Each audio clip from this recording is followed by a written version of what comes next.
Hello everyone. ఇవాళ మనతో పాటు ఉన్నారు సీనియర్ జర్నలిస్ట్ భరద్వాజ్ గారు. వారితో మాట్లాడదాం. సార్ నమస్తే సార్. నమస్తే. సార్ ఇటీవల రోజా గారు ఒక స్టేట్మెంట్ చేశారు. అదేంటంటే మహిళల అక్రమ రవాణా పచ్చి అబద్ధం, అలాంటిది ఏం జరగలేదు అని చెప్పి తను చెప్తున్నారు. సో దానిపైన మీ అభిప్రాయం? అంటే నిన్న హోంమంత్రి గారు అసెంబ్లీ వేదికగా నమోదైన కేసుల సంఖ్య చెప్పారు. నమోదైన కేసులు 34 అని చెప్పారు. 34,000 కేసులు జరిగినాయని ఎన్నికలకి ముందు తెలుగుదేశం నాయకులు, అలాగే జనసేన నాయకులు, పర్టికులర్గా పవన్ కళ్యాణ్ గారు దీన్ని ప్రస్తావించారు. ప్రస్తావిస్తూ ఆ రోజుల్లో ఆయన చెప్పింది ఏంటంటే, కేంద్ర ఇంటెలిజెన్స్ నిఘా వర్గాల నుంచి అందిన నివేదికల ప్రకారం ఇన్ని వేల మంది ఇక్కడి నుంచి అక్రమ రవాణాకి గురయ్యారు మహిళలు అనేది ఆయన ప్రధానంగా చేసినటువంటి ఆరోపణ. ఆ సందర్భంగా ఆయన వాలంటీర్ వ్యవస్థ మీద కామెంట్స్ చేశాడు.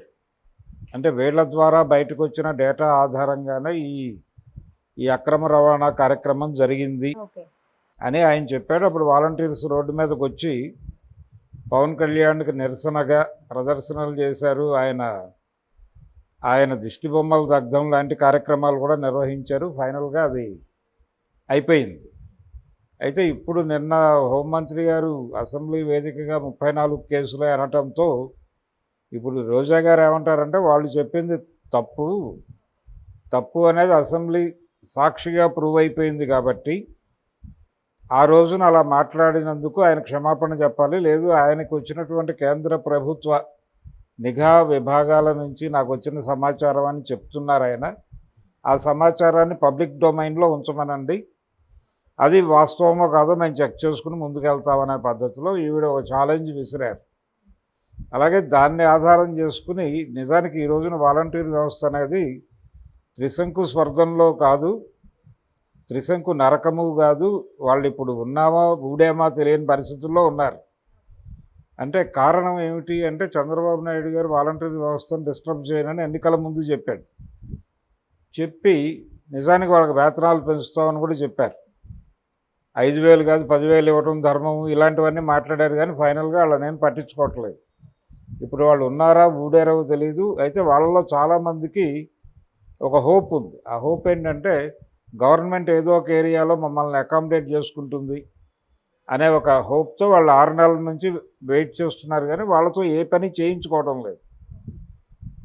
అసలు వాలంటీర్ వ్యవస్థ మీద ఈ అనుమానాలు ఇవి క్రియేట్ కావడానికి కారణం ఈ డేటా చౌర్యము అనేటువంటి మాట. డేటా చౌర్యం అంటే ఇంట్లో ఉన్న వాళ్ళ వివరాలు వీళ్ళు బయటకు ప్రపంచానికి చెప్పడం వలన వీళ్ళ ద్వారా ఏ ఇంట్లో ఆడపిల్లలు ఉన్నారో తెలుసుకుని ఆ ఆడపిల్లల్ని అక్కడి నుంచి కిడ్నాప్ చేసి తరలించేశారు అనేది ప్రధానమైనటువంటి ఆరోపణ. వాలంటీర్ల ద్వారానే జరుగుతుందా లేకపోతే ఇతరేతర సోర్సెస్ ఉండవా అనేది ఒక గొడవ, ఆ రోజు నుంచి జరుగుతున్నటువంటి గొడవ. కాబట్టి కేవలం రోజా గారు అడిగారు లేకపోతే అసెంబ్లీ వేదికగా ఆవిడ చెప్పారు అనేది కాకుండా, నిజంగా కేంద్ర ప్రభుత్వ నిఘా సంస్థలు ఆ రోజున నేరుగా పవన్ కళ్యాణ్కి ఎందుకు ఆ వివరాలు చెప్పాల్సి వచ్చింది అనే దాని మీద కేంద్ర ప్రభుత్వం నుంచి ఒక వివరణ కావాల్సి ఉంది. దాని గురించి గొడవపడాలి ముందు. కానీ ఆ గొడవ పడేటువంటి పరిస్థితి వీళ్ళెవరికీ లేదు. అంటే కేంద్ర ప్రభుత్వం మీద కామెంట్ చేయటమో లేకపోతే విమర్శ చేయటమో ఆందోళన చేయటమో అలాంటి కార్యక్రమాలు వీళ్ళు ఎప్పుడూ చేయరు. ఎందుకంటే టోటల్గా ఆంధ్రప్రదేశ్లో ఉన్నటువంటి అన్ని రాజకీయ పార్టీలు controlled by Bharatiya Janata party కాబట్టి. అందుకని ఈవిడ జస్ట్ పవన్ కళ్యాణ్ని చంద్రబాబుని టార్గెట్ చేస్తుంది. అది కూడా టీడీపీ వైసీపీలని, టీడీపీ జనసేనల్ని టార్గెట్ చేస్తూ ఒక కామెంట్ చేశారు. అంటే రొటీన్గా ఒక విమర్శ ఉండాలి కాబట్టి ఆవిడ ఈ ప్రస్తావన చేస్తూ ఈ 34,000 అనేది సింక్ అయింది కాబట్టి ఆ ఏరియాలో ఆవిడ స్టేట్మెంట్ ఇచ్చేశారు.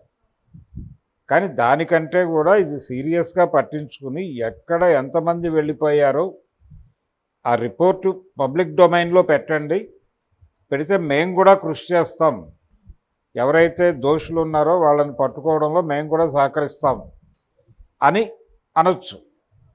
నిన్న హోంమంత్రి గారు చెప్పినటువంటి 34 అనేది కూడా రిజిస్టర్ అయిన కేసులకు సంబంధించి.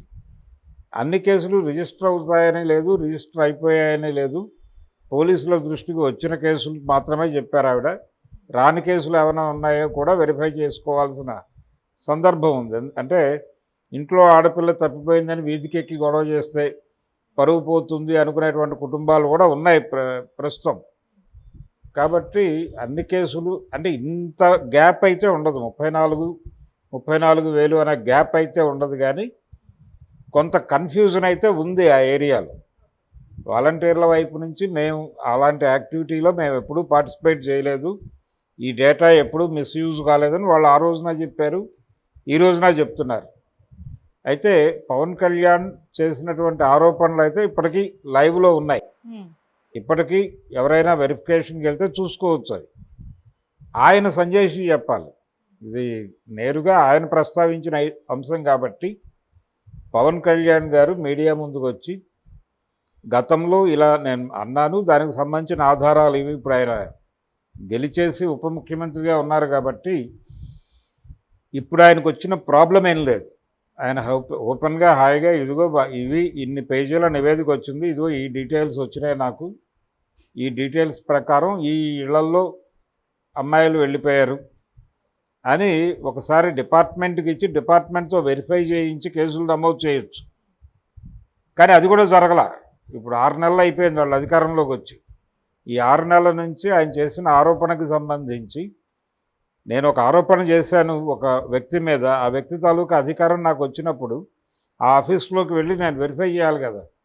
నేను చేసిన ఆరోపణ నిజమే అయి ఉంటే నేను వెంటనే వెరిఫై చేసి వాళ్ళ మీద కేసులు పెట్టించాలి కదా. ఆ పని ఎందుకు జరగలేదు, ఇప్పటిదాకా ఎందుకు గ్యాప్ వచ్చింది అంటే బయట నుంచి కామెంట్స్ వస్తున్నాయి కానీ ఇన్సైడ్ కామెంట్స్ తగ్గిపోయినాయి పవన్ కళ్యాణ్ ఆ రోజు చేసిన ఆరోపణలకు సంబంధించి.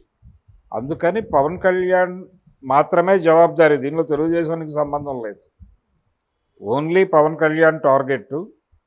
కాకపోతే పార్టీకి సంబంధం లేకుండా ఆవిడ ప్రభుత్వాన్ని లీడ్ చేస్తున్నటువంటి తెలుగుదేశాన్ని కూడా లింక్ చేసింది, లింక్ చేసి మాట్లాడింది. అలాగే హోంమంత్రి గారు తెలుగుదేశం క్యాండిడేట్ కాబట్టి ఆ కోణంలో కూడా ఆవిడ తెలుగుదేశాన్ని జనసేనని కలిపి మాట్లాడారు. కానీ వాస్తవంగా ఈ అమ్మాయిల అపహరణ వ్యవహారానికి సంబంధించి టోటల్ క్లైమ్ పవన్ కళ్యాణ్, వారి మీదే టార్గెట్ చేయవలను, వారు మాత్రమే దీన్ని పరిష్కరించాలి, వారే సమాధానం చెప్పాలి. అంటే ఇలా నేను మాట్లాడాను, నేను అధికారంలోకి వచ్చిన తర్వాత ఇలా వెరిఫై చేశాం, నిజంగానే ఇంతమంది వెళ్ళిపోయారు అని ఆయన ఆధారాలతో గనక బయట పెడితే అసలు టోటల్గా వైఎస్ఆర్సీపీ అనేది ఆంధ్రప్రదేశ్ రాజకీయాల్లో నుంచి పూర్తి స్థాయిలో స్వీప్ అయిపోతుంది. మరి ఆ పని ఇంతకాలం ఎందుకు చేయట్లేదు, 6 నెలలు అయిపోయినా అనేది ప్రశ్న. ఆ ప్రశ్న ఖచ్చితంగా సమాధానం చెప్పాల్సి ఉంటుంది. జనసేన చెప్పాలి, టీడీపీ కూడా చెప్పాలి. Okay sir, thank you. Thank you.